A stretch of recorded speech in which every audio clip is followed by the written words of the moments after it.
of Ms. Anujiji, and of course, my enduring association and friendship with Dr. Sony Jose, Dr. Jose Anthony, and Dr. Baiju. We were able to arrange the presence and the participation of eminent experts in the field of social work profession. I am an old timer, and I am rather hesitant to speak about social work in the digitalized world, the topic you are going to hear repeatedly again and again. But one thing I would like to say, that the topic is relevant, very topical, and the resource persons we have got are indeed really experts who about the opportunities the digitalization has occurred, as well.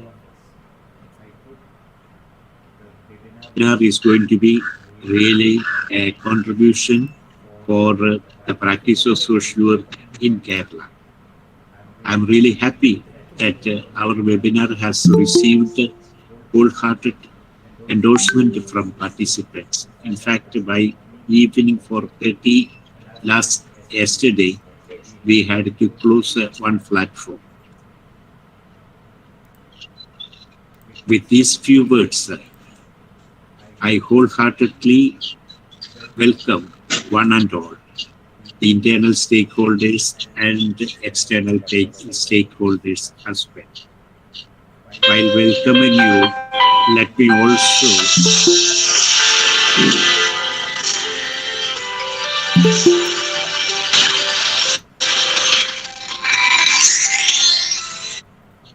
while welcoming one and all, I wish you all a wonderful experience today. Thank you so much.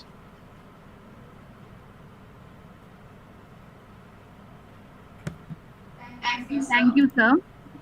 Let me now invite Dr. Sabu Thomas, Principal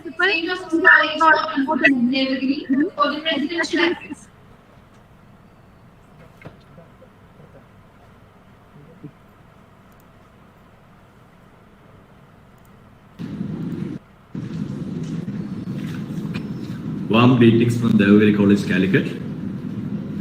Reverend Father Biju Semai, Manager of the College, Keynote Speaker, Dr. Baiju, McEwan University, Canada, other resource persons, Dr. Sanjay Roy, University of Delhi, Dr. Jose Anthony, Shankaracharya University, Kaladi, Dr. Rambabu Bocha, Rajiv Gandhi National Institute of Youth Development, Tamil Nadu, Dr. Joseph Sebastian, President, KAPS, members of the host institution,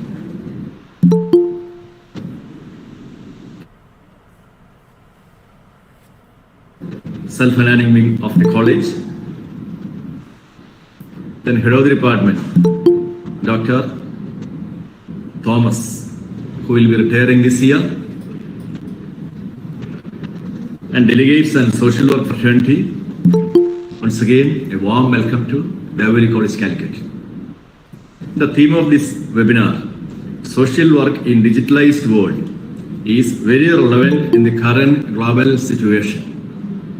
We shall understand the importance of science, communication, and information technology, media, and its various innovations in our day-to-day life, and the ways in which they are transforming the world. It is obvious now in the time of COVID-19 pandemic, various communication technologies proved important for our response to and recovery from this crisis. I am confident that the valuable ideas and thoughts of the resource persons today would prove useful to overcome new challenges and define new dimension in dealing with the situations arising out of this pandemic. social work practice, professionals and client groups are very much affected by the digital transformations taking place across the world in many ways. In different fields of practice, digitalization opens up new potentials, but also poses challenges and problems as well. I believe that participating in this webinar, we are in the right place and at the right time. Together, let us accelerate the exchange of ideas, scaling up of good practices. I'm confident that all the participants will get new ideas, fresh energy, novel thoughts, and new connections to carry on social work practices in this era of digitalization. I wish you all a very successful webinar. Thank you.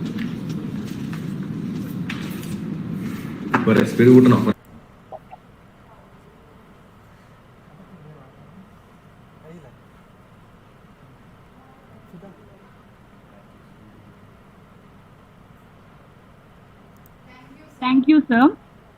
With great respect, now I invite Father Dr. Biju Joseph CMI, Manager of St. Joseph's College Autonomous Devagiri, for the inaugural address.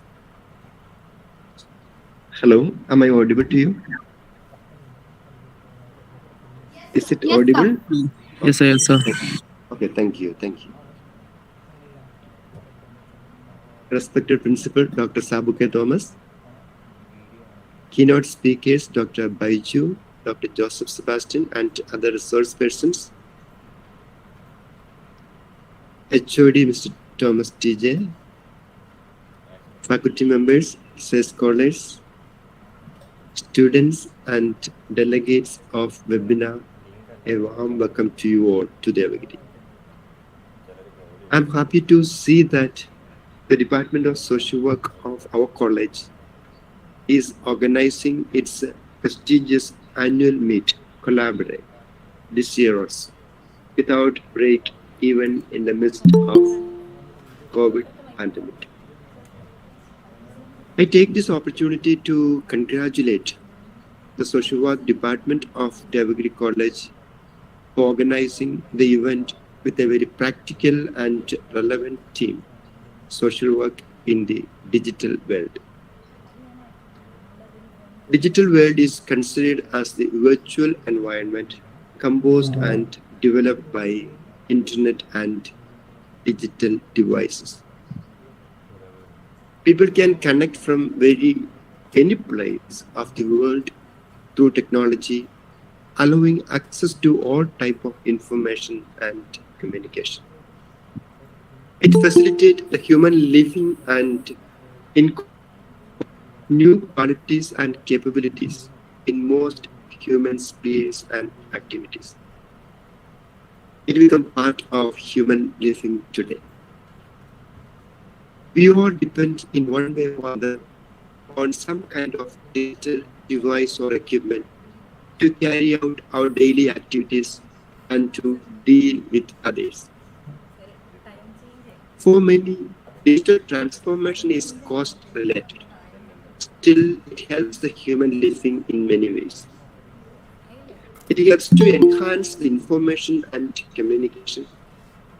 It enables resource organization and management. It helps to understand the customer, basically for a business firm. It encourages collaboration, cooperation, sharing, etc. It improves it improves the efficiency and productivity. The world is now in fusion of technological advances, especially in artificial intelligence, robotics, and genetic engineering. It opened the doors to space expedition, research, modern telecommunication facilities, computer and biotechnology advancement through various technological innovations. Artificial intelligence, big data processing, cloud computing, system integration, etc. are the order of the day. These are the collective force behind many products and services that are fast becoming indispensable to modern life. These are the inventions and innovations mankind has achieved. World has become one village now. Global village has almost become a cliche. A pertinent question at this juncture is, has digitalization brought human heart closer? Has technology really caused for digital divide? How far technology have to reach out to the persons in distant places and marginalized sections? These are the questions that we supposed to deal with today. Digital media is growing and ever-changing method of communication that has strong impact on interpersonal relations and well-being of today's generation. Recently, studies have found that social media can be detrimental to many for self-esteem. So, recognizing the role of these media in present generation and utilize them to interact with these people, it's important for today's social work. Digital, online, and other electronic technology has transformed even the nature of social work practices itself. Contemporary social workers can provide services to clients by using online counseling, telephone counseling, video counseling, cyber therapy, self-guided web-based interventions, electronic social networks, email and text messages. Even though they are useful, the introduction of diverse digital, online, and other forms of electronic social services has created a wide range of complex ethical and other related issues. These should be addressed by the social workers or addressed by you today. You may confront these questions when you are in the real life situations as a social worker. We all know that human touch in social interaction generate warmth and affection. So the question is, can the technology radiate the same today?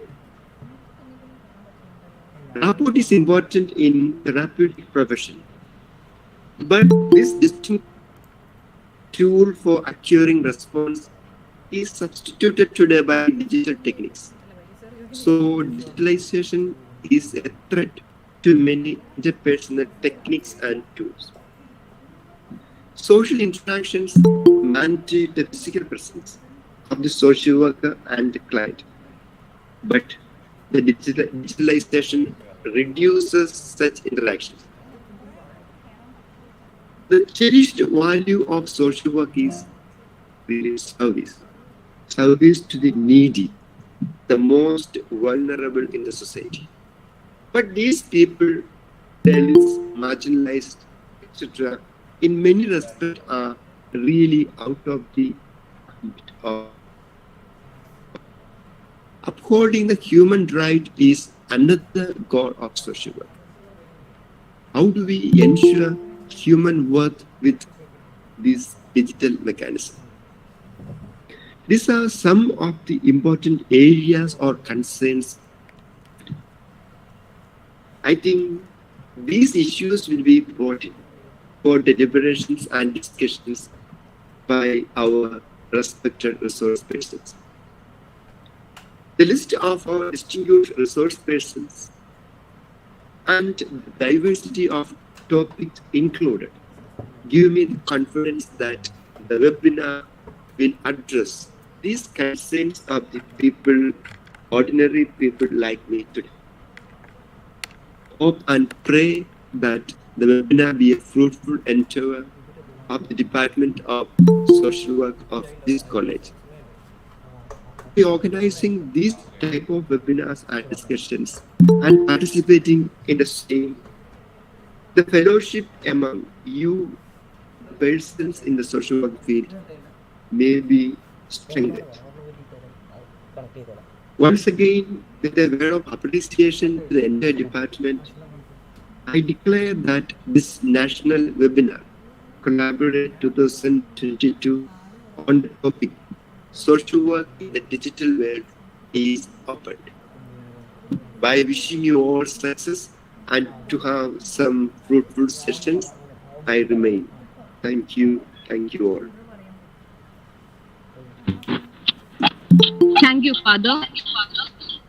It's my pleasure to introduce our keynote speaker, Dr. Baiju PV, for keynote address. Dr. Baiju is Assistant Professor in the School of Social Work Thesis of NGOs. Dr. Baiju has been a social work educator for the last 20 years, and his research interests are critical social work, post-colonialism, international social work, and community engagement. Dr. Baiju serves as an elected member of the Alberta College of Social Workers, Alberta, Canada. Over to you, sir.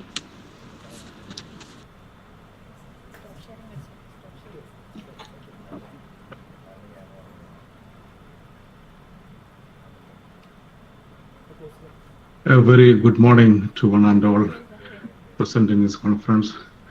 It could be good evening and good afternoon, depending upon where you are in different parts of the world. It is indeed a pleasure for me to join Collaborate, one of the prestigious social work events happening in social worker schools in South India, and deliver a keynote presentation on social work in a digitized society. I have a small PowerPoint which would actually help me to guide me through the presentation. I will try to present it. I may take some 20-25 minutes for discussion. My sharing my thoughts, which could thereafter be followed by discussions from the other learned participants in this conference. Okay, give a second.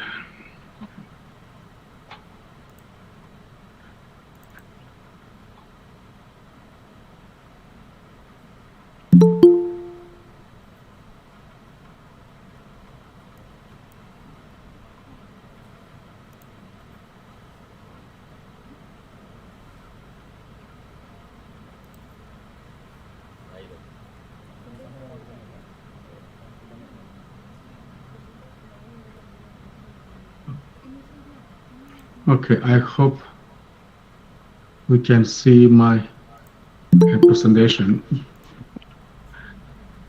Thomas sir, can you see the slide? Yes, sir. Thank you very much. Okay. So I gave the title for this presentation as Help on Fingertips, Reflections on Social Work in a Digitalized World, because from all forms of social work, we have moved and reached an era where we are able to provide help through our fingertips. Before entering to some deliberations, I thought I will base foot on some of the fundamental concepts related to technology, digitalization, and digitization. These are some terms that we interchangeably use, but carries their own unique meaning and understanding. So when we say digitization, which has actually happened for decades now, is basically converting data or information to a digital format. If you are actually scanning a document, you can digitize data to impact and transform the social work delivery. So this is not a perfect definition of digitalization in social work, but I was trying to connect the meaning of digitalization to social work, where we use the digitized format and use of technologies for a digitalized service. So, for example, this is a digitalized service. I am speaking from Canada. It is almost 10 o'clock in the night here on Friday. And I am communicating to you through technology. in a digitalized platform, and that is where the technology comes in, which is actually the innovations and inventions in technology, which is a kind of broad frame for providing digitalized services. So when you say we have a Google Talk, so I don't know what Google Meet, sorry, Google Meet, because I do not use Google Meet very regularly. Google Meet would be a technology, it's an innovation which was not there like say 2 decades back. And all these physical hardware devices is also part of the technology. So we talk about digitalized social service, where under the broad umbrella of the technology, we use the innovations, inventions, advancements in order to provide services to the clients that we serve, and it can be individuals, groups, or communities. Okay. When we look at digitalized social work in a digitalized world, as well as use of technology, I wanted to invite your attention to some of the documents in social work world, right from international to local associations, who have drafted various policies, standards, and documents related to digitalization, social media, and use of technology. I'm referring to few of them. So if you look at the Global Social Work Statement of Ethical Principles that was revised by International Federation of Social Workers, IFSW, which is one of the largest among the 3 World Organization of Social Workers. As most of you know, the 3 international organizations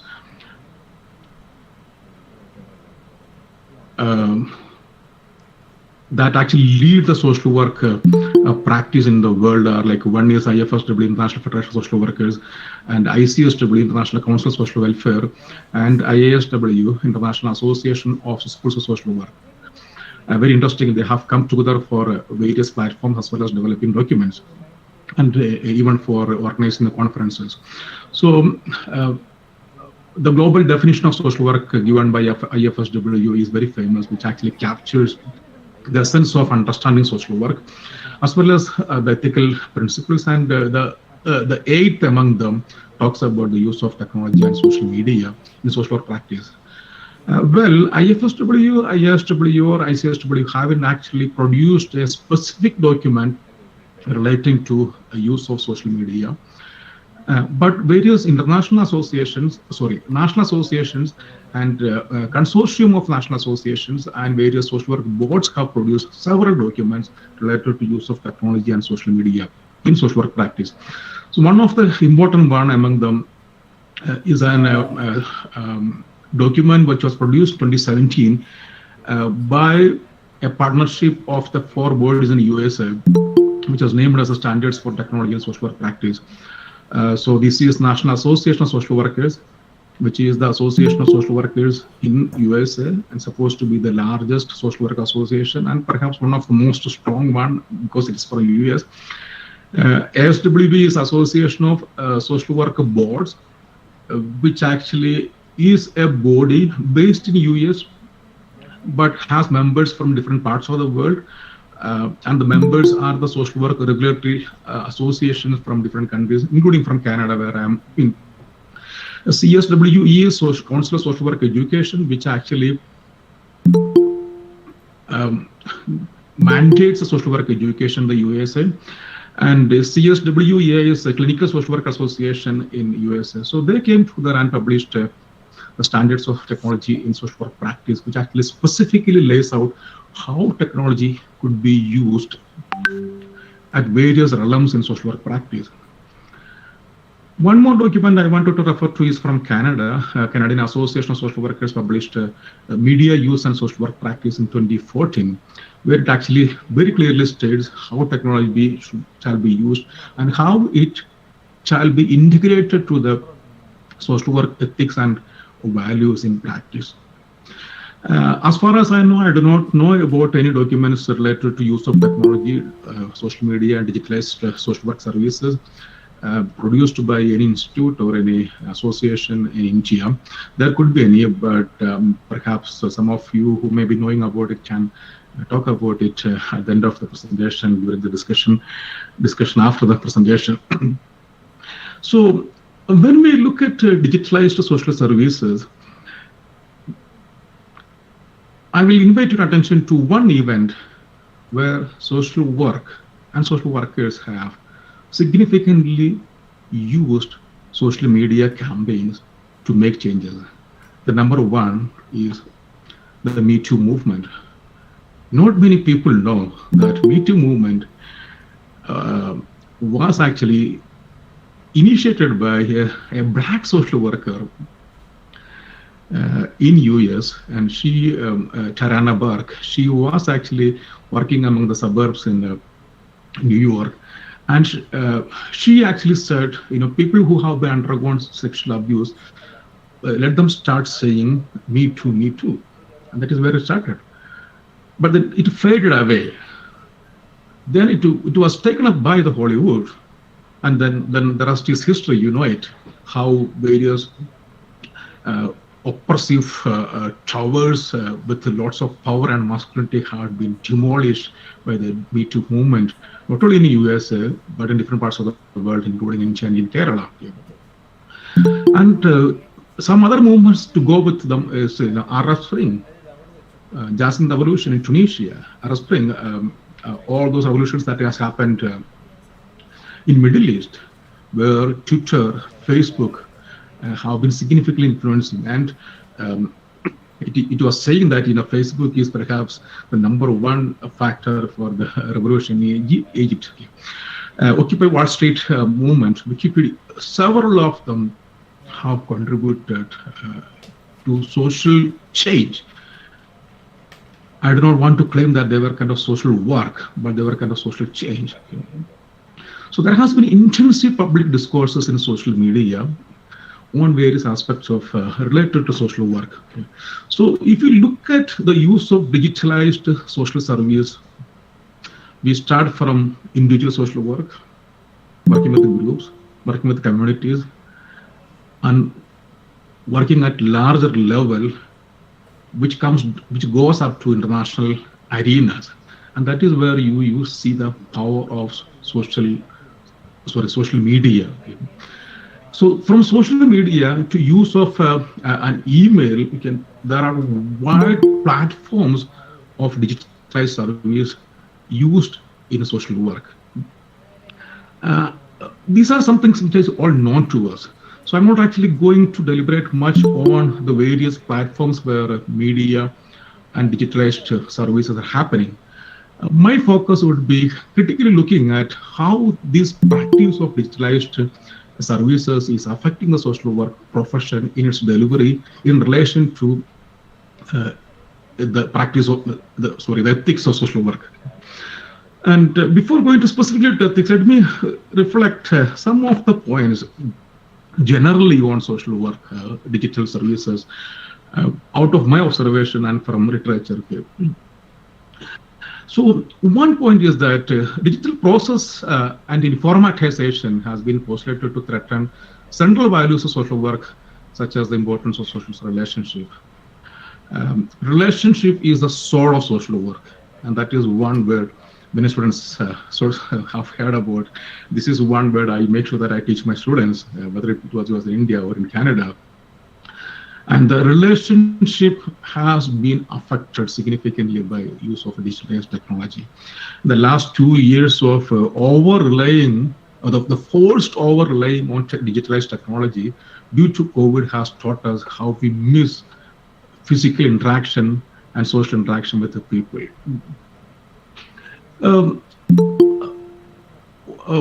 When digitalization is being used to determine the eligibility of service users or the beneficiaries, which is not much prevalent in India or in Kerala, but in West. So there is a criteria through which people apply for some income supports. To give one specific example from Alberta, where I'm in Alberta in Canada.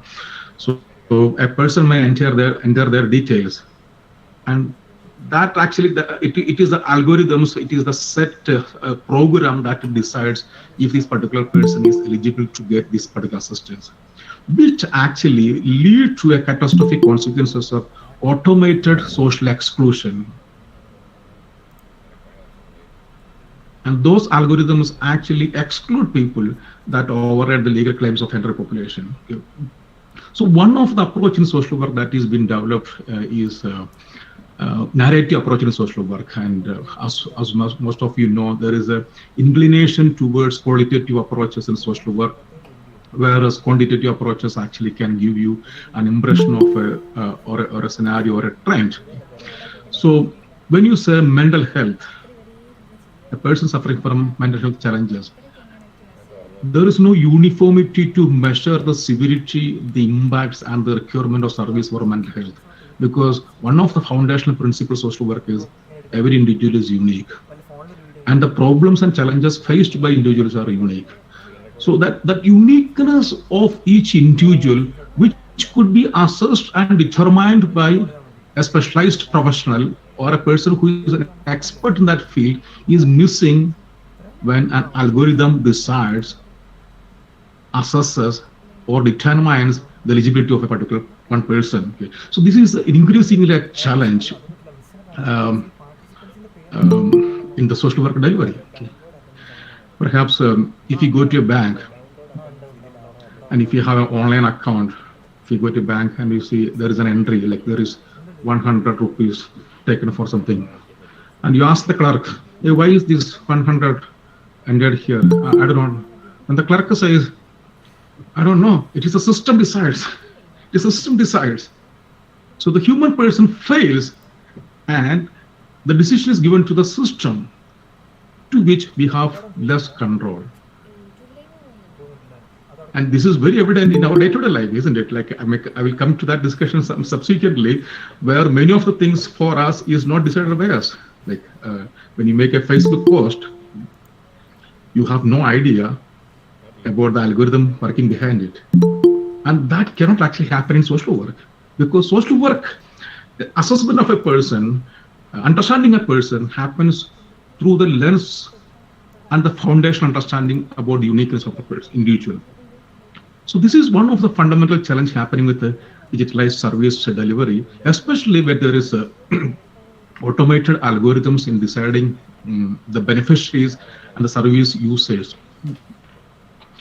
Another challenge is with the, let us look at who has used the digitalized services earlier. So managers and practitioners have sought to tap the potential of digital technologies for delivering improved social work. And that is true. So what happens, like I remember, like when I started to work in SMA, for those people, like SMA was a state management agency that started that managed the entire HIV/AIDS projects starting 1997. So that was I was one of the social worker in one of the first projects of SMA before AIDS Control Society. Like it was a DFID funded project.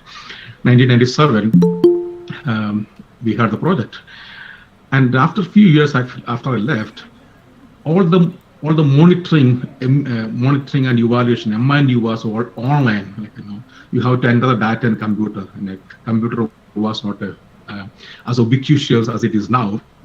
Only few people had it, and we could not even think about having our own laptop, and never to imagine about having a mobile phone in 1997.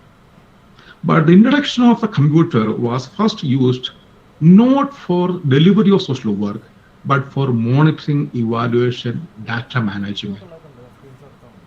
So what has happened is that digitalization was used for monitoring and managerial purposes than frontline work. So there is a concept of a new managerial imperialism now, which has been very severely criticized in the social work practice as well as in literature.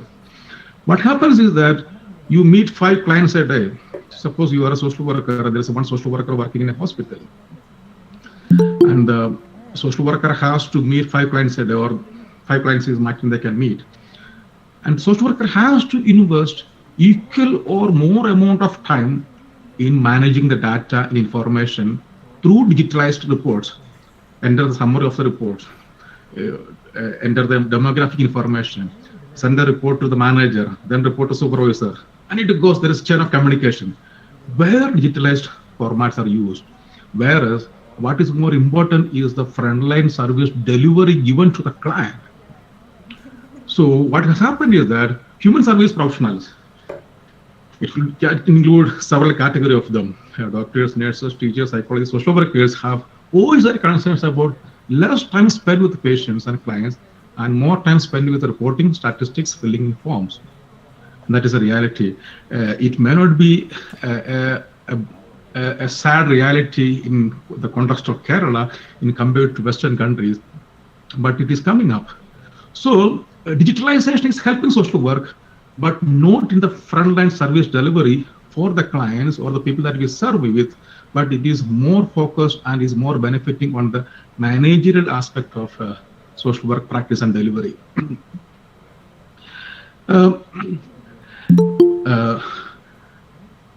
Accelerated pace of digital time. This is one of the pressure. Okay, so accelerated pace of digital time passes academic, not only academic bodies but social workers to do more with less time. Okay. That is quite possible. Like, we can do more things with less time. So, for example, earlier we used to handwrite things. Now you can type, and when I click, it goes to the report is going. So less time is required, but there is more pressure to do it. If you are referring to a pre-mobile era, my friends used to say, when you get a job, if the company offers you a car, never take a car from your company.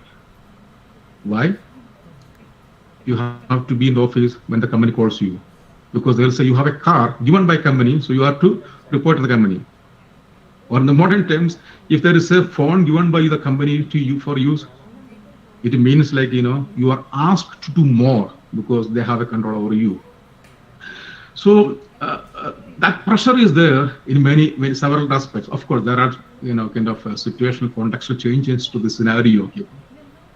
So we understand that, as I referred to earlier, communication with the clients on platforms owned and controlled by global media corporations raises me questions about professional boundaries and protection of the privacy of clients and professionals. I'll talk about privacy and boundaries subsequently when I come to ethical challenges. So even this platform that we use, we have no idea where all this data is been stored, how the algorithm works, who is controlling it. The only thing that we know is that the CEO of Google is an Indian Sundar Pichai, and this is a cloud platform, and the cloud platform of Google is managed by the CEO of that is one Malayali. Not many people don't know. It is Thomas Green from Kottayam. He is heading all these cloud operations. Okay, so social media companies use the data to improve their advertisements. Social workers generally have little knowledge about the use of this data and algorithms. So we don't have much access. That's a challenge. One of the, I was sitting in one of my college, like, the university I'm teaching here.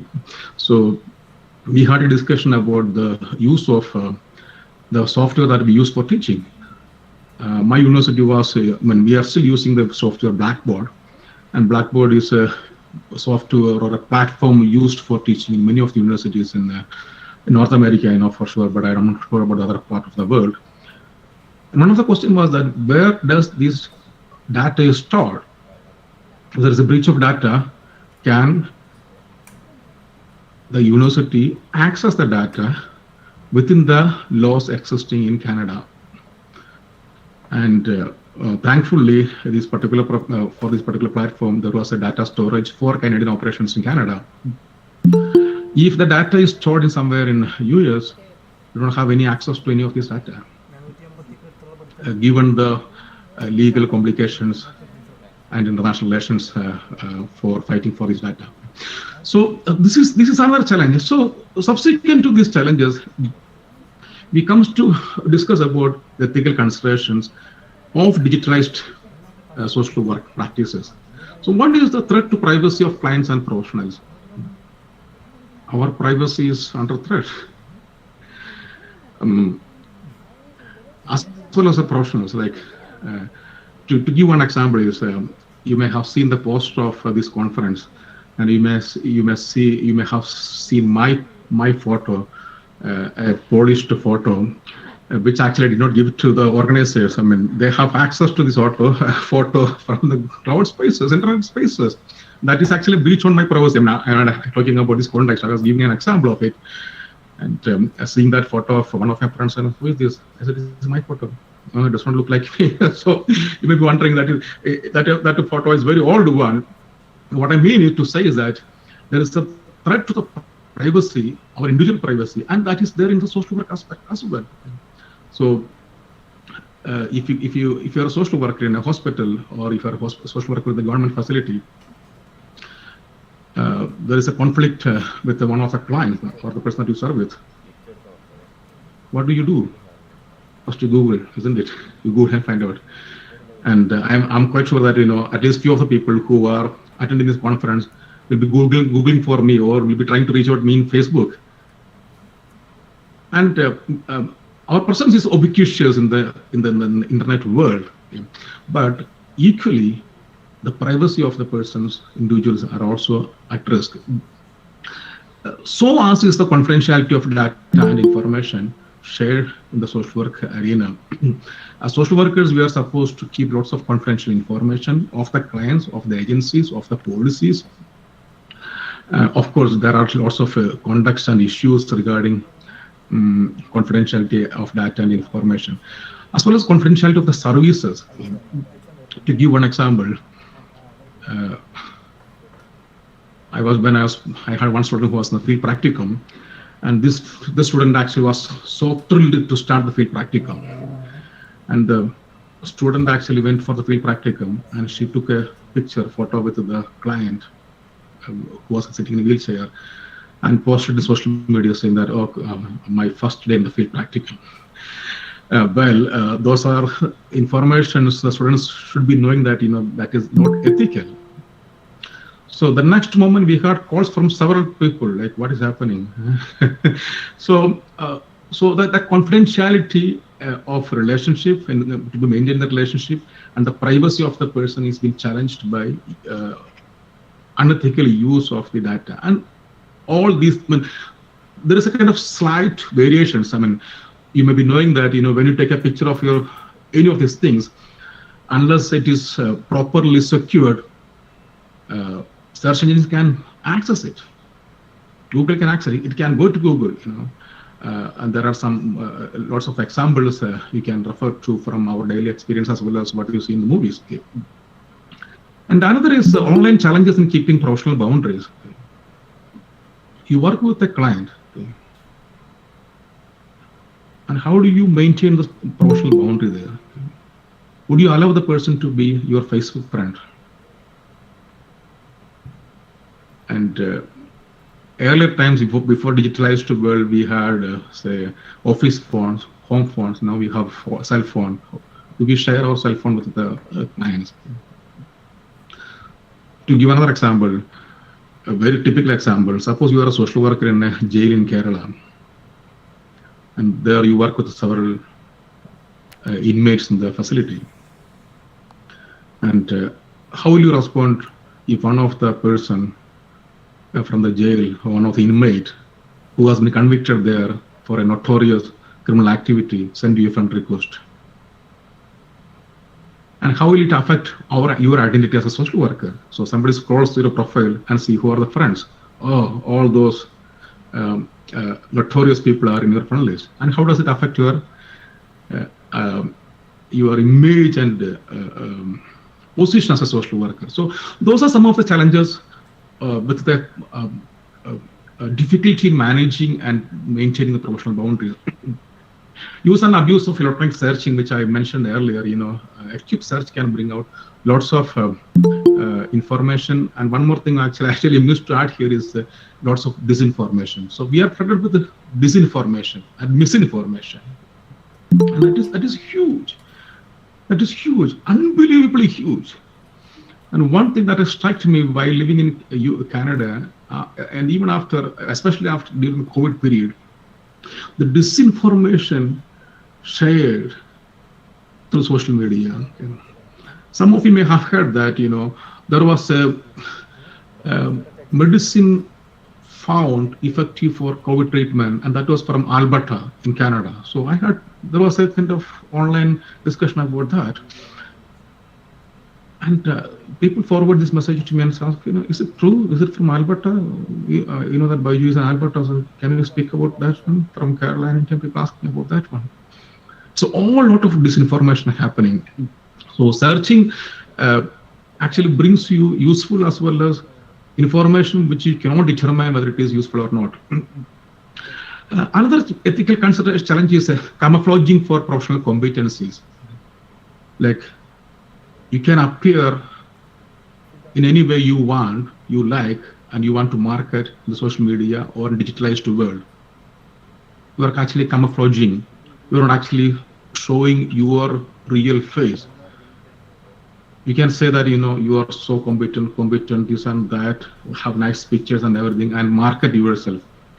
Whereas you may be a good for nothing fellow. Could be social workers. To give another example is like, I was reminded of a movie scene where Prithviraj was chatting with one old lady in the movie. I don't remember the names of those characters. And this old lady has a kind of, a profile picture of a teenage girl, So it's kind of, you can have a kind of different profile and market yourself where the actual competencies required for social worker may not be required. Another big concern is the digital divide and access to digitalized services. Even when we talk about this digital divide, digital platform social workers, there are people who are not able to access it. And this limit to access is because of the affordability issue, like somebody who cannot afford a proper device, geographical location, somebody who is living in a remote community. We have heard about several stories of people being challenged and not able to attend the online classes during COVID period. So these are all contributing to the digital divide and subsequent issues of inequality. So these are some of the ethical considerations which we actually grapple with while working in a digitalized social work area. How do we manage it? We have to follow the ethical guidelines as given by various organizations, associations, and when I talk from Canadian context, the context in India is different. I know about it because we don't have in India, we don't have much a specific standard guideline guiding all these professions, and social work is not a licensed profession. So when it is a licensed profession, things are much different. There is a regulators to ensure the ethical application of social work practice. Consultations and making use of our own best judgment and the best client's interest are some of the ways to manage the ethical challenges in using digitalized social work. Moving on, I have the last two slides where I want to speak about what are the skills required for social workers in digitalized social work service delivery. So using some of these terms are very Western context, using digital skills in direct care or direct services. And this is what we do. This is frontline service. We serve the people in frontline. Like, we do counseling. We help in the community work. We help the groups. We take classes. We do counseling. We help with government programs. This is what we do. And their digital services are used. So providing counseling through virtual media. During COVID, several social workers are connecting to the COVID-infected people through either through telephones or through emails or through WhatsApp calls. So we have to have the skill for providing services through the accurate use of the technology and digitalized services. Managing information is another big skill required for digitalized social services, where you have to enter the data, order the data, and maintain data and information properly, and maintain it confidentially, maintain the confidentiality of the information as well. Digital adaptability, ability to know the new changes happening, what is the new app, new website, new services available and learn how to apply these new digital services in social work services, in social work delivery. Digital learning skills, how to use Google Classroom, how to use Blackboard, how to use Moodle, how to make use of open softwares in social work education, or for our maintaining our own continuing competency. So these are some of the skills, and the next two are also very important. I wanted to focus upon the first one, the netizen etiquette. We are citizens, and when we get into internet, we are all netizens. We have a citizenship in the internet world, and there are some netizens to be etiquette to be used as a netizen, which is based upon a professional and respectful presence in a digitalized communication and social media. How respectful we are, and how professional we are in our presence in internet is very, very specific. It starts from our social media presence, the postings that we have in social media, to how we message in text, how we write an email. This is a big challenge. Or how do we respond to the emails? And how do we share the power, and how do we manage the power in relationship with the clients in the internet? I mean, in the netizen, being as a netizen in the internet world. This is very, very, very, very significant. So we speak about interviewing skills, building rapport with the people. I'm sorry, like rapport, the Western Canadian pronunciation of rapport is rapport. So I have been talking rapport for several years now, building rapport with the people. Now you are building rapport as a netizen. How respectful, how warm, welcoming you are. I had a meeting with a student today here in Alberta. That student was actually migrated from one African country, and he was in a very prestigious government position as a police investigator. So one of the challenges for him when he came to Canada in communication was use of language, and that respect and the warmth of social work language, where he was used to very rigid formal languages, which actually does not work in social work field. There is a language in the internet world, even for social work, and that actually follows mutual respect, professionalism, and some sort of etiquette, and that is very, very important while we make use of the digitalized services. And cloud teamwork skills, ability to collaborate with the team in cloud virtual spaces.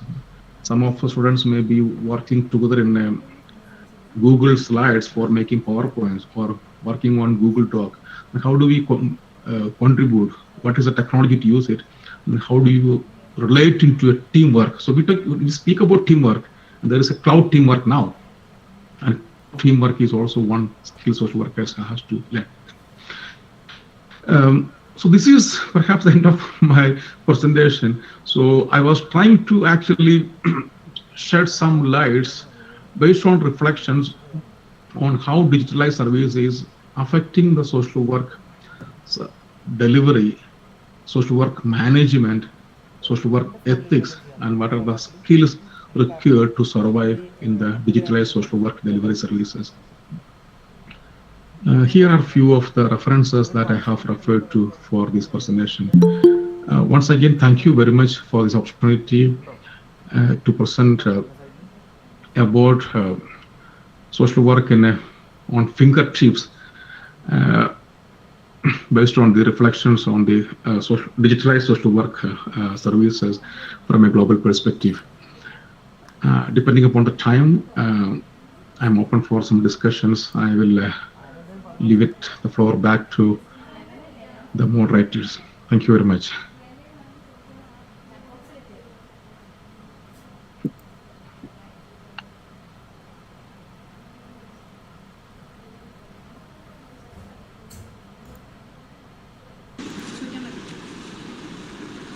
Thank you for your illuminating words, sir. If anyone having queries, please do ask. You can also type your questions in the chat box.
Is anyone having any doubts or can ask your questions? Also, you can type your questions in the chat box.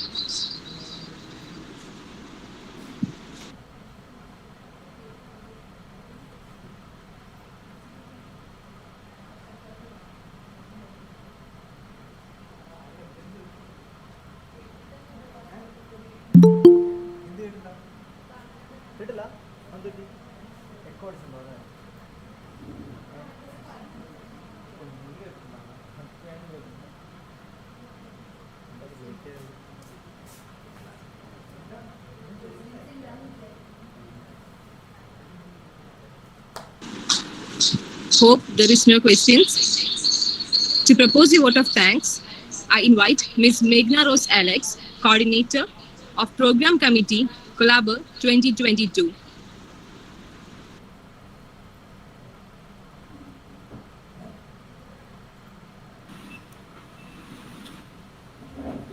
Good morning, one and all.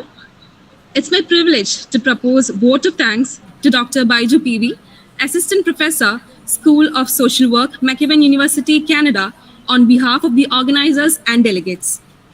First of all, thank you, sir, for sparing your precious time to grace this webinar with your extremely relevant address on reflections on social work in digitalized world. Your words have unveiled all the interesting facts as well as the reality of social work profession. Surely, it'll enlighten all the participants and also help them in future. Thank you, sir.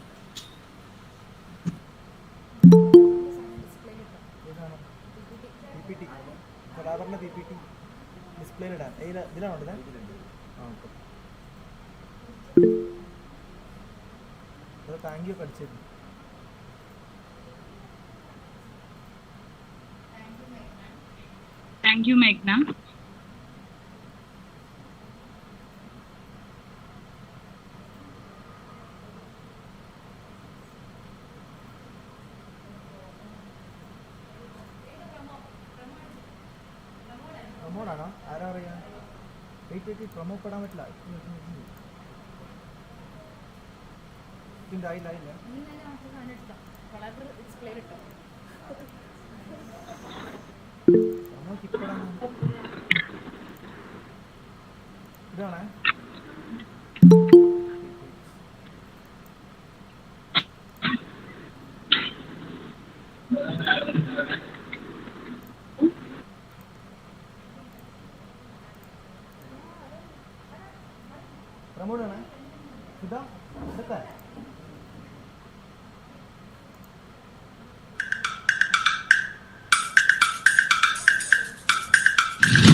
Today, we have with us Dr. Joseph Sebastian, Working President of CAPS.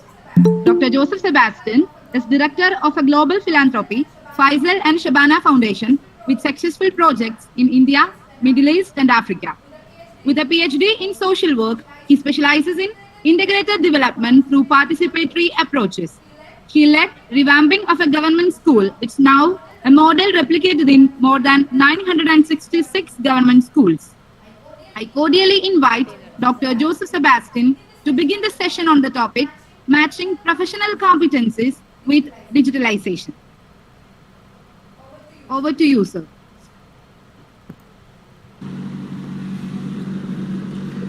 Hi everybody, good morning. Can you hear me? Hello? Yes, sir. Yes, sir.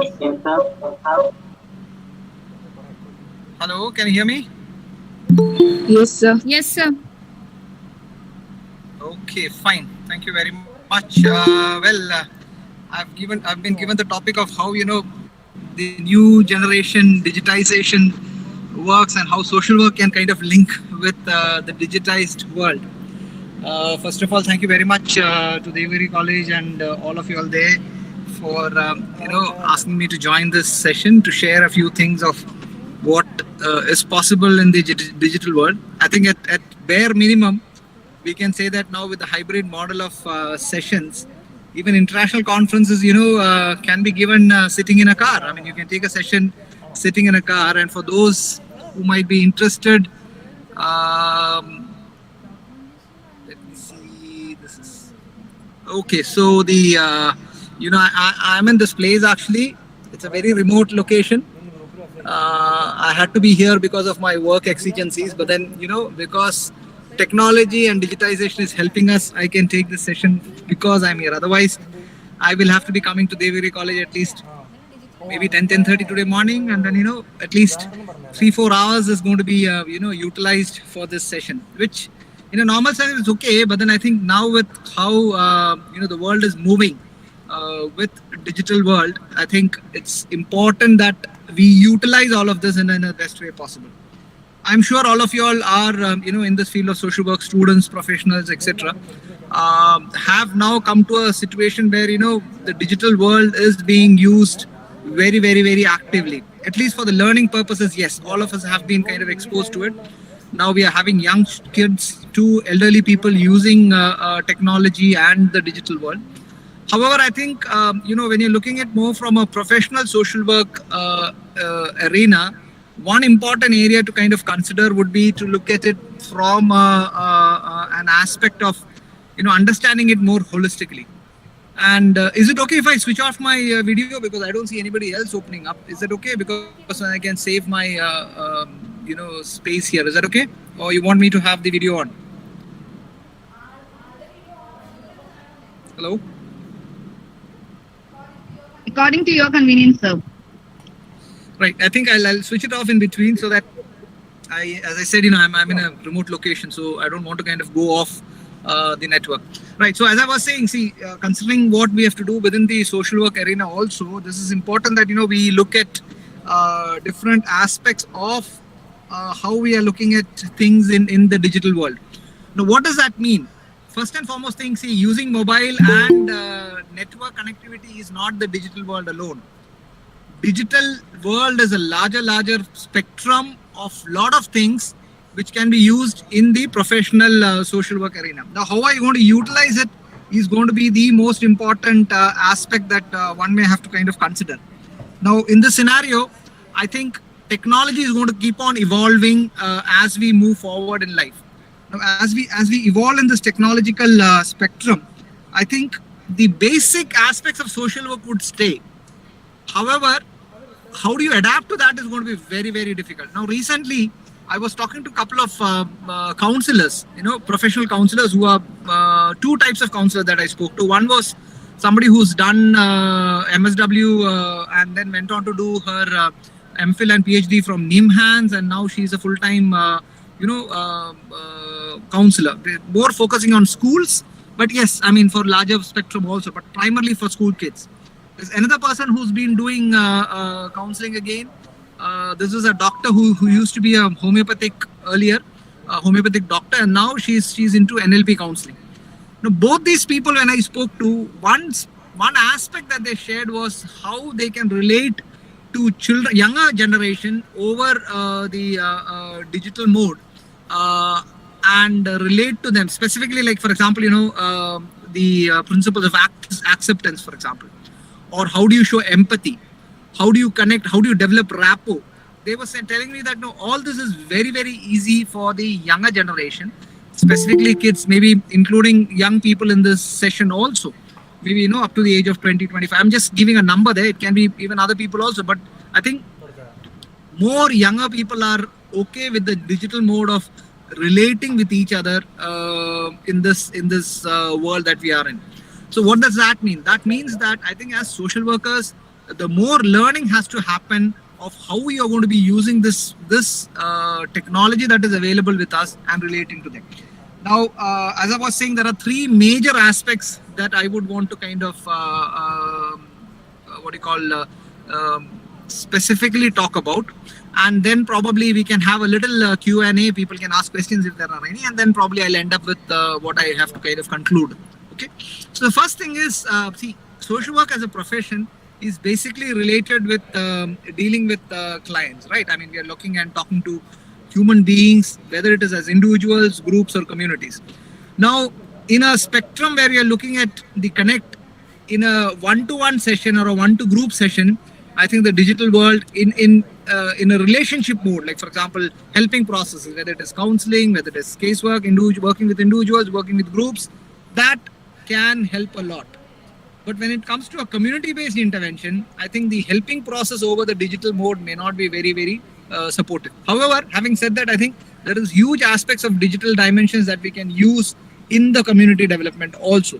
So first thing is the technology part in helping processes. Yes, we have to do it, and probably as young people from social work background, whether it is bachelor's or master's degree, I think we need to start using that even as you are in colleges. And I think as social work colleges, whether it is Rajagiri, Devagiri, or any of those, including Tata Institute, we should be using technology and the digital world much more often. See, for example, earlier times, like 70s, 80s and all, when we did research, the research was basically 70s and 80s and probably 90s also. The research was done with, paper, pen and calculators and all that. Then came the, the IT boom, and then we had all sorts of software, SPSS being the topmost. And then, the most important usage of digital world was probably making of the thesis document itself and data crunching. So data crunching, and in the NGO world, yes, we were using technology for mostly for two major areas. One is the finances, which of course was across the spectrum, but also in monitoring evaluation. So that is where it started in the early 90s. But if you look at down the line, the big digital boom happened, and I think thanks to COVID for that boom, we always had helplines and call centers where people could, connect without a face-to-face interaction. So it is possible, and I think it's a matter of learning those skills where, we need to kind of interact on this spectrum of how we are able to kind of relate to our clients in the one-to-one basis and one-to-group basis. I would think so that, one-to-one is much more, doable. We're probably at least say 90-95%, and most cases like the complete helping spectrum can be covered in the one-to-one space through a digital mode itself. However, one-to-group spaces, yes, I have used quite a bit in terms of training and capacity building. In helping processes, whether it is working with groups, I should admit that I personally have not used much. But I'm told that, like Alcoholics Anonymous and sharing professions, people are using, these modes of interacting with the clients. So the first major spectrum is in the helping spectrum of it. The second spectrum of digital mode is basically when we're looking at, larger community interventions. Now, community interventions, as I mentioned earlier, we had a lot of interactions, data crunching happening and probably some sort of data processes for the monitoring and evaluation spectrum. So it was basically, you had a project where the proposal is written, and on the basis of that, you have interventions and activities, and on the basis of the intervention activities, you have specific indicators that you have to be kind of measuring and monitoring. So these indicators, to measure those indicators and to find out whether you have done the project in the right way, whether we have reached the goals that we were supposed to reach, with digital and data was used. Data as in data in a digital form was used, I should think. And then data crunching was done. And of course, you had a lot of, documentation of data, whether it is through, videos or audios, and all of that was also done. And as time went on, I think this moved into a spectrum where it has become much more relevant. Like, for example, people are using QR codes, artificial intelligence, virtual realities to kind of look at not just measuring indicators and impact, but also for the whole learning spectrum of the community intervention. Like, for example, now during, again, COVID times, if you look at it, there have been so many apps that have come. There have been LMSs, learning management systems that have come through. All of these have been utilized in the community spectrum for development work also.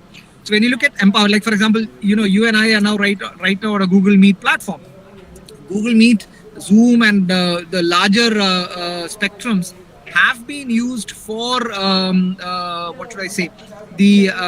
empowerment of people, sharing of knowledge during the COVID times. So the beauty of like for example, recently I was in Tamil Nadu. Not recently, I think about 3 months back.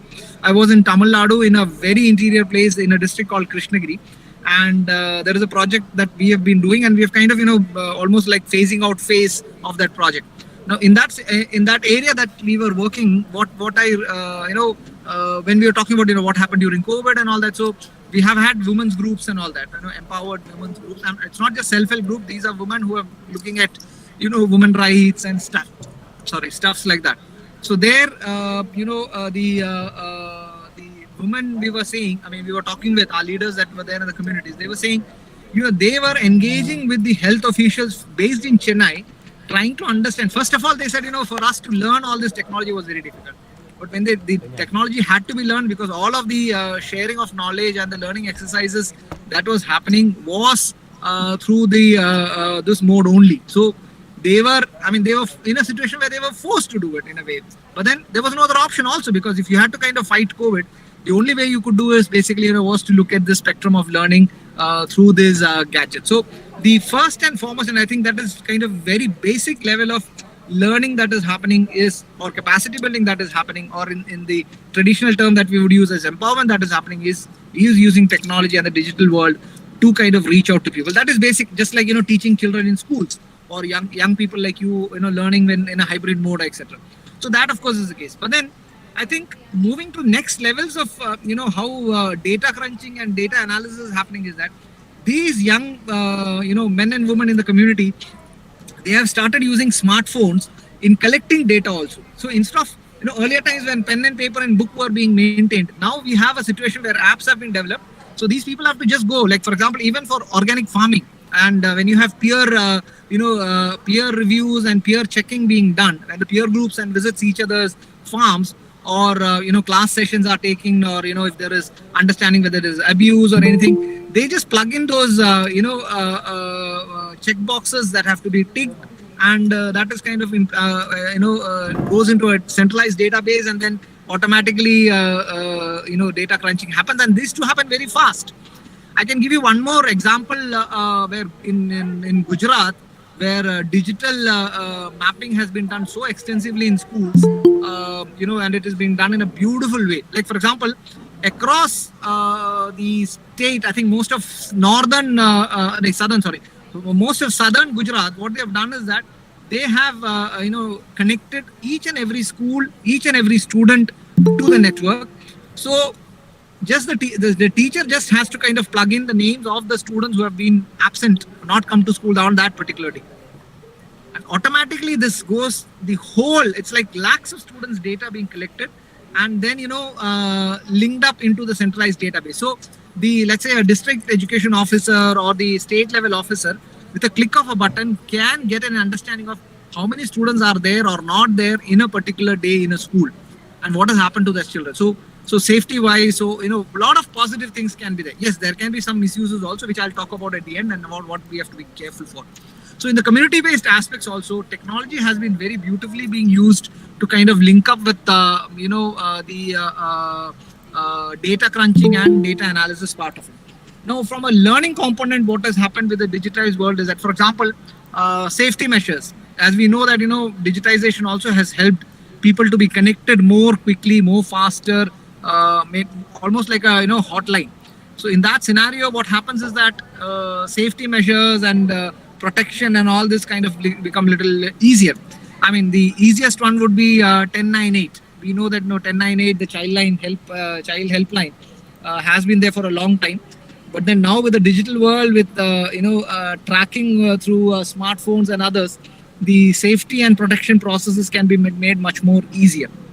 So as you see, the digital world is possible to be used in the helping profession, as in one-to-one basis, in community for empowerment and kind of data crunching aspect of it, plus in terms of higher levels of safety and security aspects of it. So that's the second spectrum of things that I wanted to talk about. The third spectrum of thing that I wanted to talk about is basically related with governance and non-profit management, which is my area where I'm of recent times more been involved with leadership and try all that aspect of it. So now it's come to a stage where like for example distant offices or paperless offices. I mean, I wouldn't say paper, I would say spaces. There are no office spaces itself. Now you work in a virtual world. As all of you all know, the corporate world, there are so many corporates where offices just are not there anymore. Specifically with COVID, what has happened is that people have realized that spaces, they can work in spaces without actually being present. Now, of course, there are both dimensions to it. There are pros and cons, as they say. There are people who say that, okay, this is great, this is wonderful, you're saving money, energy, carbon footprint is reducing, etc., etc. Work is also getting done, but you have the other side also. And all the other side, we'll look at it later. So in social work also, in the non-profit development sector also, we have been using a scenario where all of this is being kind of, very positively being looked at. Now, how does that work in a governance system? First and foremost thing is that all governance aspect is basically being kind of converted into digital understanding of things that we have to kind of look forward. Now, like for example, there is nothing like timelines in terms, there's nothing like a, people, hello, can you hear me? Is everybody there? Yes, sir. Yes, sir. Yes, sir. Hello? Yes, sir. Yeah, so I was wondering whether it is just a one-way monologue and nobody's there in the session. Anyway, thanks for that. So the aspect that I was saying is that the distant offices and how we kind of link up with distant offices is going to be important in this new scenario.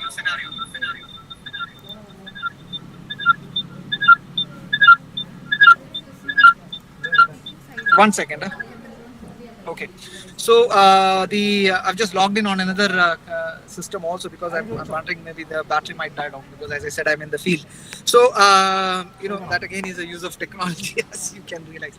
So the point is the understanding of how governance can also be done from a distance perspective is also very, very important. Now, what does that mean for social work professions? End of the day, all this is great, but what does it kind of relate to students and professionals in this field?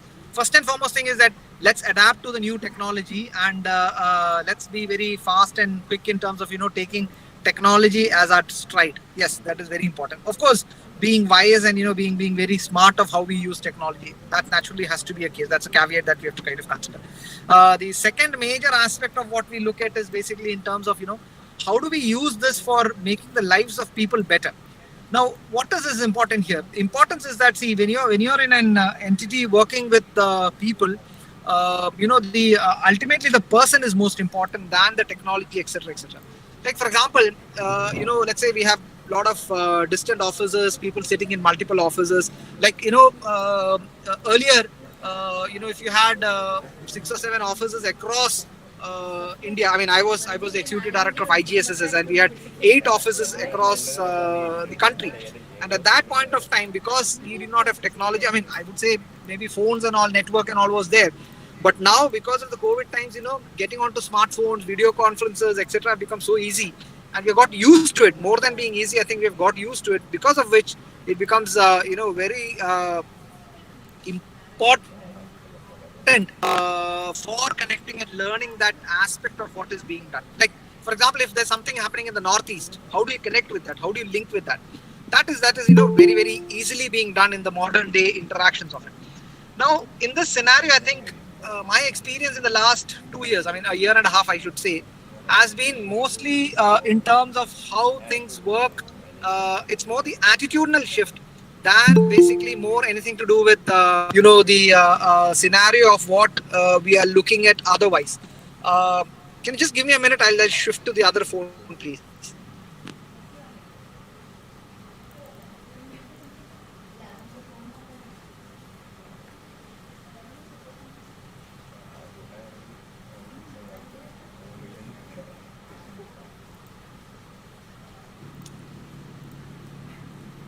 Well, I think there is one aspect of technology, because technology sometimes can be difficult also. I'm not able to connect through the other phone anyway. Just give me 1 minute.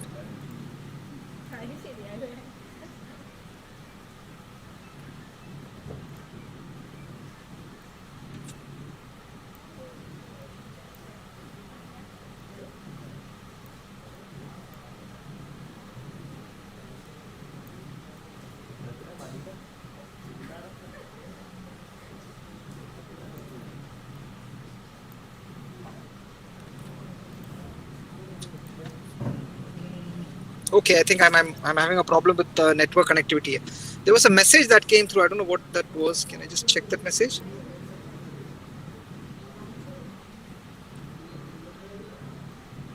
So there is a question from the audience. Okay, the question is, sir, in social work trainings for social workers, the professional training, to what extent can online mediums complement? When a professional training is given, there will be need for person trainings, right? Can that be measured equal with online?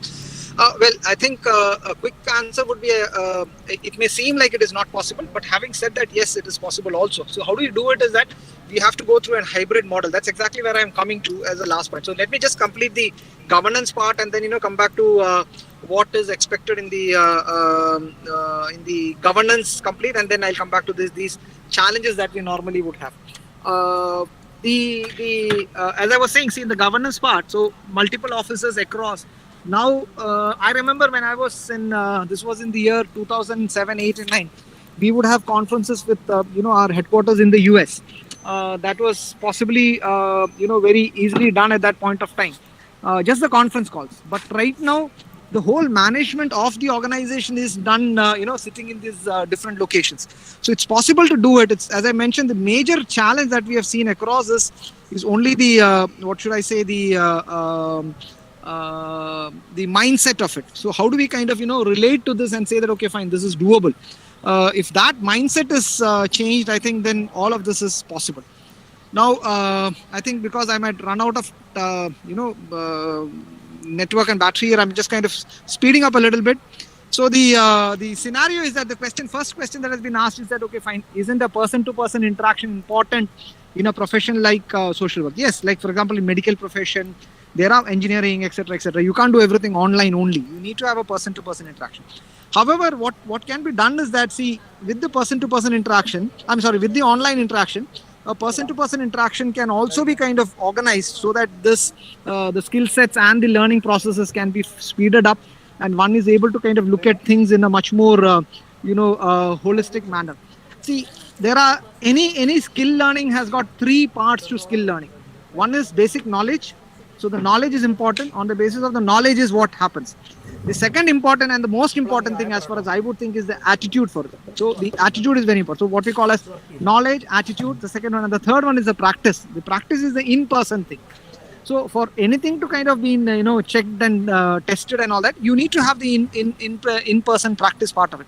Like, if you look at driving, there are technologies. I don't know if you guys have been exposed to it. Like, for example, when you go to international, some of you all, I'm sure, would have been. If you go to some of the, some of the Western countries, the driving, they don't have the driving schools as they have here. So most of it is done as virtual. So in the virtual world, they teach, and then on that basis, it's taken forward. And then the testing and all that happens later. So here also knowledge sharing can be happening in a digital world. Attitude naturally is an ongoing process, which of course online as important is online and the offline can be taken. But as far as practice is concerned, it has to be completely offline, in person itself. So that importance is something that we have to kind of take note of. Now, have I cleared that question?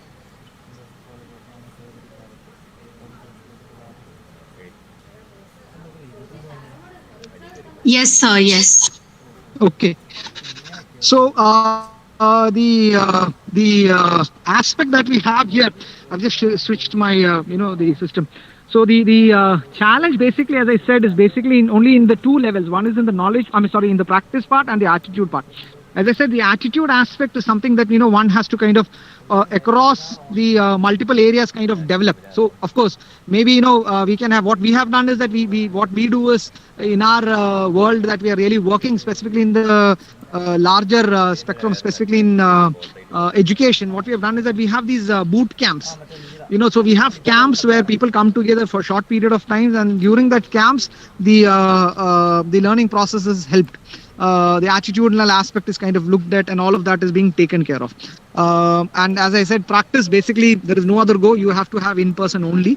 You just have to be kind of innovative and creative and kind of finding out avenues for how do you do it. Now, COVID has unfortunately, given us a lot of opportunities, but that does not mean that digitization and digital is the final, what should I say, the only way to do it. Because ultimately helping people, yes, you have to be in person only. But now what happens in a situation that, when you can't reach somebody? What do you do with it? Then you have to innovate, and that innovation is using the digital world. Like as I said, in this case, when there are both these counselors that I had mentioned earlier, what happens when there were restrictions? People could not travel, people could not come, lockdown was there. But at the same time, as we all know, it was a time when a lot of stressful spaces were created. Even the homes had become more stressful than otherwise. So in that scenario, the best is then connect digitally and help people to take it on. Only three critical things have to be kept in mind when we are looking at all these processes. One, the technology itself should be as just like as in all knowledge and sharing of knowledge, it should not be becoming overwhelming. So if you're talking to a group of people or individuals or even the client, it should not become overwhelming for this. That itself is kind of specifically because we are in a helping profession, that itself can be destabilizing for the client. So the client should be very comfortable. To put it in a simple way, like a college student from like you all, who's been using digital spectrums would be very okay with using a digital spectrum and info counseling or sessions. But then if you're talking to let's say a middle-aged woman from a village, maybe from a tribal community where she has never seen a phone, let alone a smartphone. In that scenario, what happens is that the person itself becomes kind of overwhelmed by the technology that is being used, and then no sharing happens. So the idea now would be like, just like we were using literacy, helping people to have basic literacy, I think basic technological literacy is also important to be shared with people. So that is one critical part of it. The second critical part of it is basically how do you maintain transparency and documentation. This is very, very challenging. I'm yet to kind of find out a very robust method. Yes, as they do in call centers, and maybe as we say, maybe call centers and all can be used. I mean, they do recording. That is one way in which it can be done. But I think here again, aspects of accountability, privacy, and all that, consent, informed consent is very important for recording. All that is important. So that is a little gray area where I think we may probably have to go some more miles before we kind of take care of it importantly. And the third major aspect is in terms of how do we use digital aspect in terms of data gathering and documentation process. This is a little bit easier. Like as you would have seen, data gathering becomes easy with regard to the different types of apps and platforms that we have. The only little thing is that helping people to be kind of understanding it beautifully, and helping them to kind of know it well, so that they are informed. Whatever they are doing is through informed choices. Now, one little thing that is happening, and probably we as a helping profession that we can do, is that looking at how these can be used and made easier. I'll give you one very simple example, how this can be made easier. Like, for example, if there is an expert session that is happening, let's say, what example can I give you? Okay, let's say, they're looking at training of trainers being imparted for a group of people from a distant location. So the expert is sitting in, let's say, somewhere in Delhi, and the session is being conducted for young people in let's say 2 or 3 localities. They come together in 3 different localities. So in each of these 3 localities, there are 4 or 5 people together. So in effect, there are 4 nodes. There is the trainers node, which is in Delhi, and these 3 nodes. Let's say one of them is in Kalamassery, the other was is in let's say Calicut, and the third one is in Kannur, just for an example. So you have 3 nodes, and the trainer is sitting in Delhi. So the 3 nodes are basically, one, as I said, one is in Kalamassery, one is in Kozhikode, let's say Devagiri College itself, and the third one is in Kannur, in one of the colleges there, for example. So what can be done is that there can be, let's say there are participants in these 3 nodes also. So what can be done is that there can be a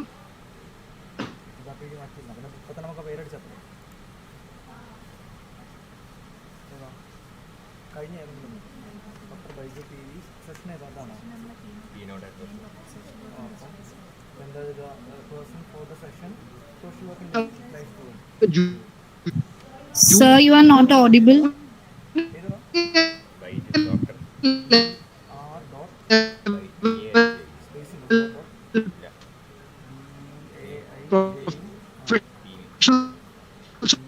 social worker. Sir, I think you have Available some with these network 3 issues. nodes, connecting to the person at Delhi, so that between the person in Delhi and the local person can be bridged. So this aspects of helping out in training and community interventions can be beautifully utilized. In terms of helping professions, as I said, in terms of counseling and others, it's a one-on-one aspect. So one doesn't have to be worried.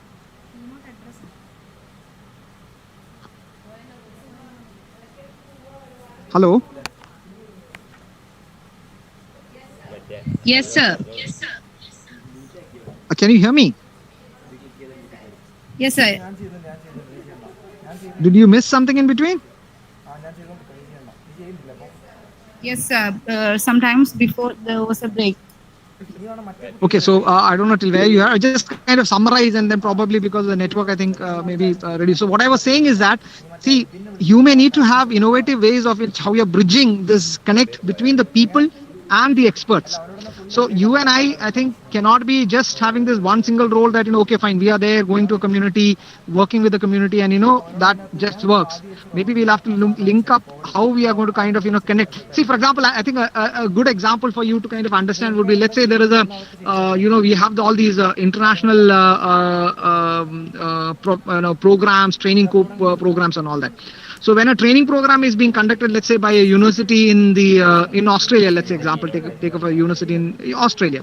So if an Australian university is doing the program, your teacher here can be locally present along with the students, and the teacher from your college can help you in terms of getting connected, and supposing something is missed out, the local teacher can help you with the session that is being taken by this expert from Australia. Right, the same way with community engagement also it is possible. However, having said that, I think I'll conclude, and finally I'll let you just share that digitization is not the answer for everything. There is huge, I wouldn't say huge, there are substantial numbers of challenges and limitations in digital world, and I think that limitations we should really understand.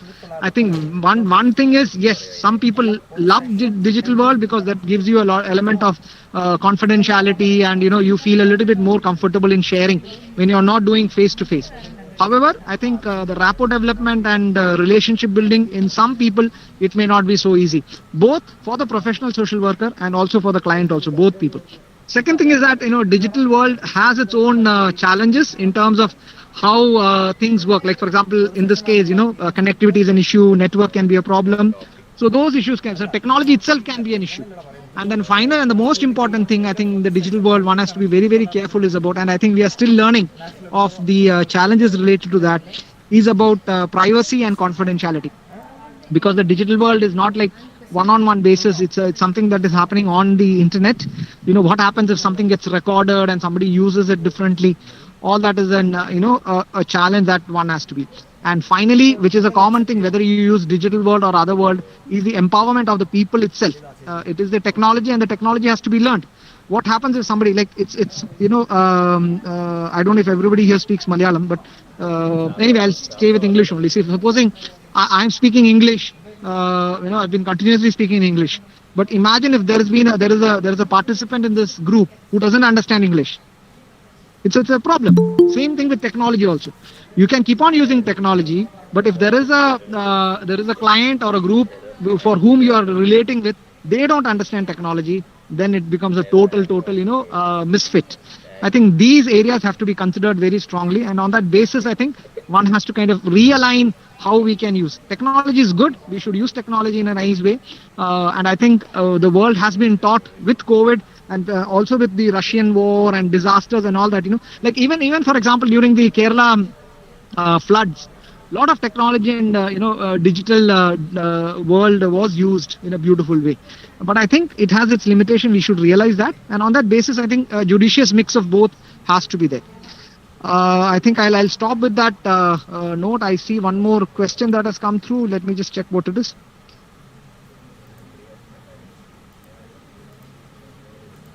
Sir, how can digitalized people who are under... I didn't understand that. Is the question saying that, how, what do you mean? I mean, is the question implying that how do we use digital technology or other things where people don't have access to technology, sir? Is that the question? Yes, sir. Okay. So, see, this is again, as I said, that's a reality of any other world. See, digitization is only a platform.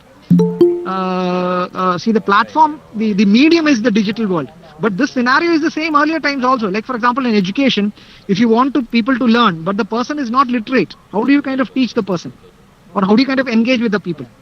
So that first thing is you have to help them to become literate and then take them to the next level. See, for example, we're helping young women from a tribal belt to become, trained entrepreneurs. Okay, so you're giving entrepreneurial skills to start their own enterprise and all that. But the women there are illiterate. So you are an excellent trainer in entrepreneurial development, but then you cannot relate to these people. Yes, you can talk, but the women there may not be women and men. I mean, let's not be gender insensitive. It can be men and women both. So if they are illiterate, then probably the first step would be to kind of teach them basic skills of mathematics and reading and writing. Then you might go to the next level of, helping them to learn. Or it can be very crude ways of learning, mathematics also. They may know some simple additions. You may have to go with that. Same is the case with technology also. Technology is only a medium. So you have to use that medium judiciously. And where the medium doesn't fit, you have to kind of use other things in how you can kind of take. Second question is, assessment and interventions are being decided on by addressing the online behaviors of people. How accurately can we provide justice to the diverse range of experts? I totally agree with this. That's a very good question. The digital world has its limitations. But having said that, when there is a scenario where you can't reach the person at all, let's say there is a lockdown, in which case, you can do at least, the smaller level of help is on the digital world. If the total lockdown network is not there, you can't reach people, well, we just have to kind of be smart. If you can reach the person in person, great. I mean, on a one-to-one basis, that will be wonderful. If you can't, then I think the next best scenario is to help in working out with how, at least on, like for example, in this case, I would have loved if all of us were in one room and, speaking to each other. I'm not distracted with anything. You are not distracted with anything. The session would have been much more different. But in this scenario, there was an emergency that I had to go through in the field. I am in the field, but, I can connect. So that's the, advantage. We have to make the best of the circumstances that way. There is something called as ideal, which is the, kind of the most beneficial. And then there are spectrums, or there are stages at the other levels also. We have to find out which is better and then, take it forward accordingly. What about practice? When I switch on the video, there is a problem. I can't read the message properly. Okay. what about the practice considerations of a profession in digital era? See, I think I in my talk itself I said, see, in social work or any helping profession, whether medical, if you look at all these professions, law, etc., there are three components. One is knowledge, one is attitude, and the third one is practice. So practice automatically has to be, as we say, you can't learn swimming through online classes. Same thing is social work also. You can't practice social work through online classes. Yes, you can do some of them, but not all of them. And as I said, yes, in a reality, maybe digital world and digital circumstances can help, but that is not the answer for everything that happens within the social work profession.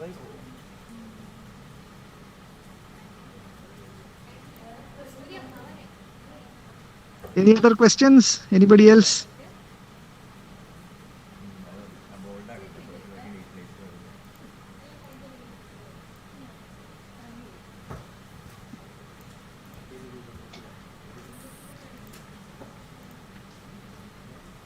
Joseph, this is Baiju. Okay.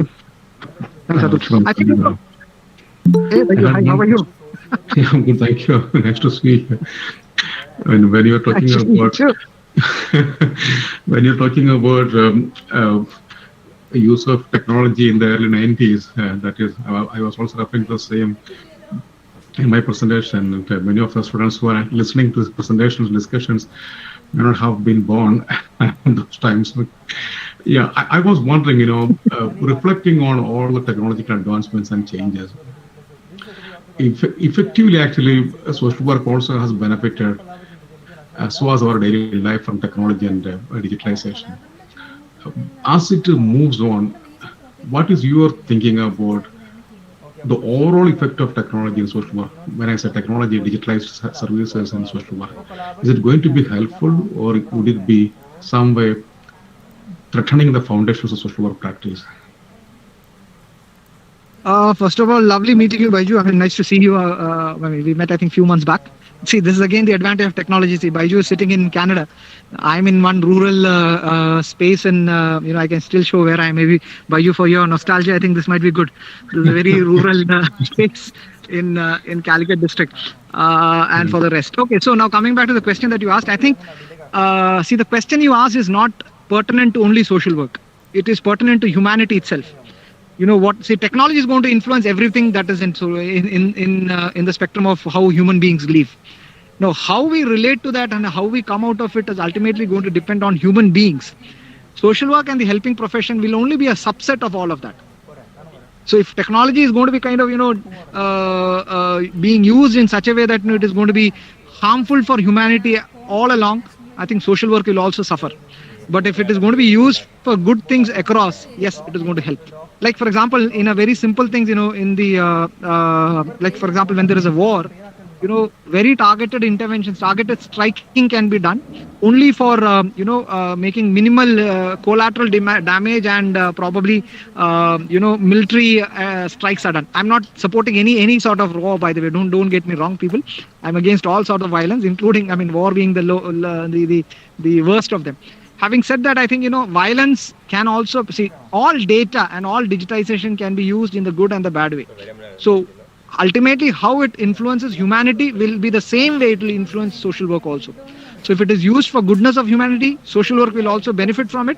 If it is used for the worst of humanity, social work also will be kind of, lying on the sides. Having said that, I think I see an element of hope, because I strongly believe in goodness and I strongly believe in positivity of humanity all along. So I think in the long run, my take is that, human beings and the how we survive in this world will always be much above than the just technology that we have. I'm sure human beings will evolve in such a way that we'll be able to kind of use technology in a positive way. And as we do that, I think social work profession also will be evolving to use it more positively. I see that actually impact of that technology being used right now. So many of the people that I've been interacting with recent times who have gone through so many sorts of, specifically just a call away.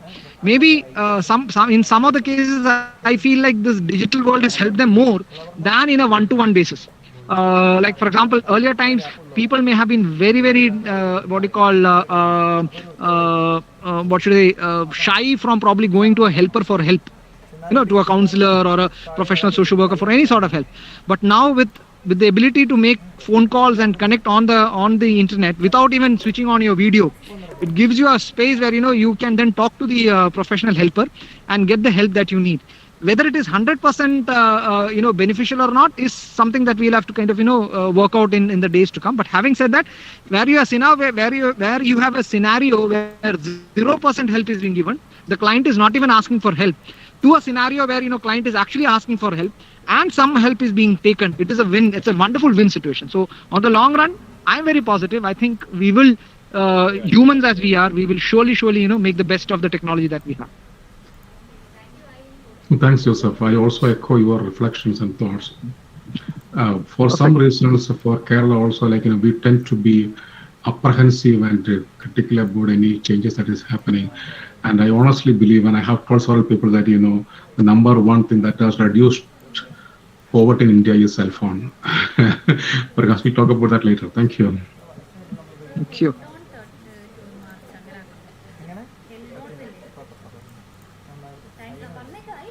Anything more to ask?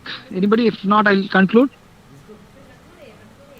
Jixi, anything more that I need to speak on? Anything that you feel like?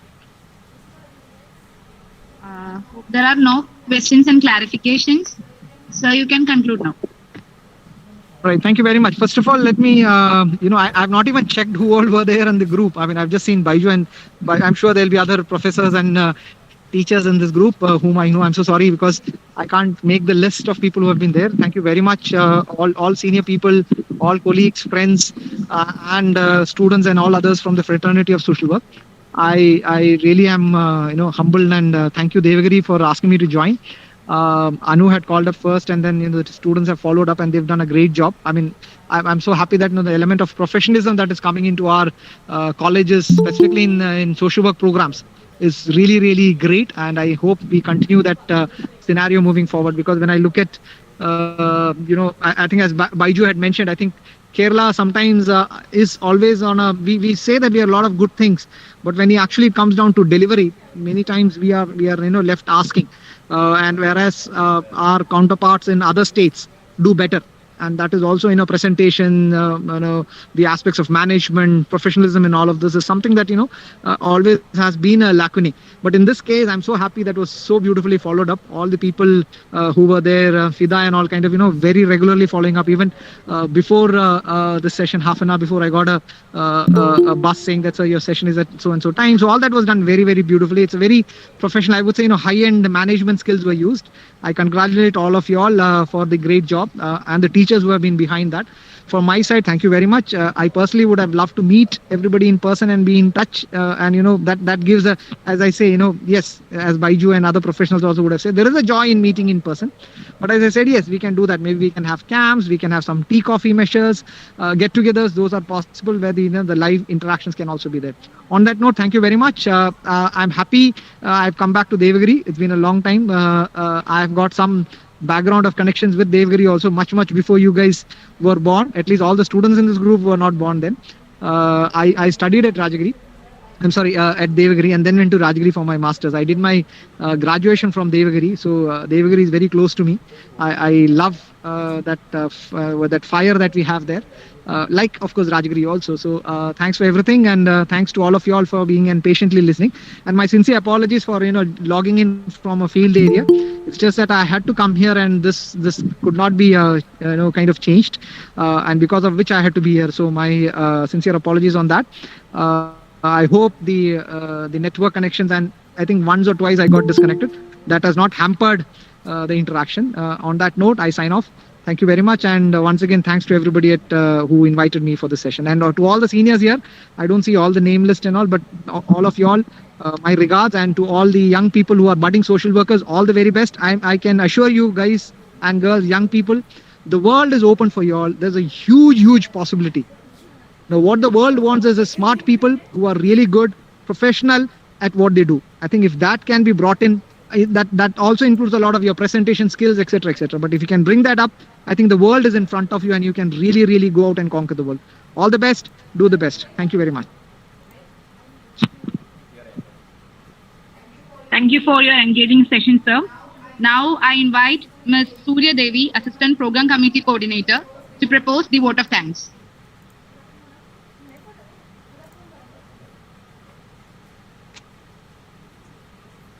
A very good afternoon, all. How a student can't be much delighted after the session of Dr. Joseph Sebastian. The session on the topic matching professional competencies with digitalization was quite excellent. It was really informative, and I hope it provided each and everyone with ample knowledge regarding the need to develop professional competencies, especially in this digital era.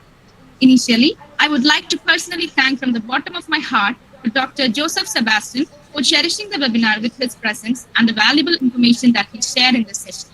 Finally, on behalf of the whole MSW family, once again, thank you so much, Dr. Joseph Sebastian. We truly appreciate your presence. Thank you.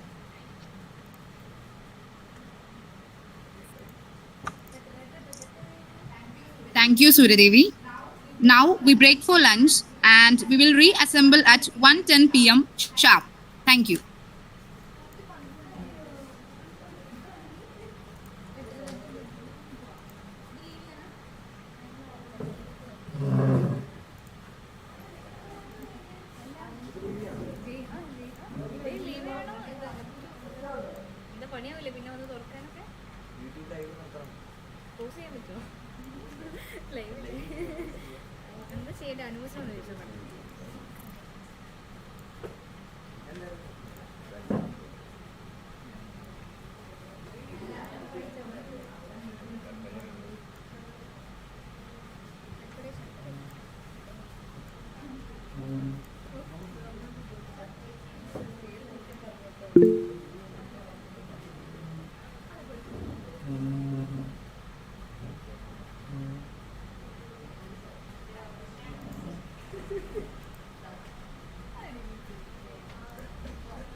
നോക്കല്ലേ okay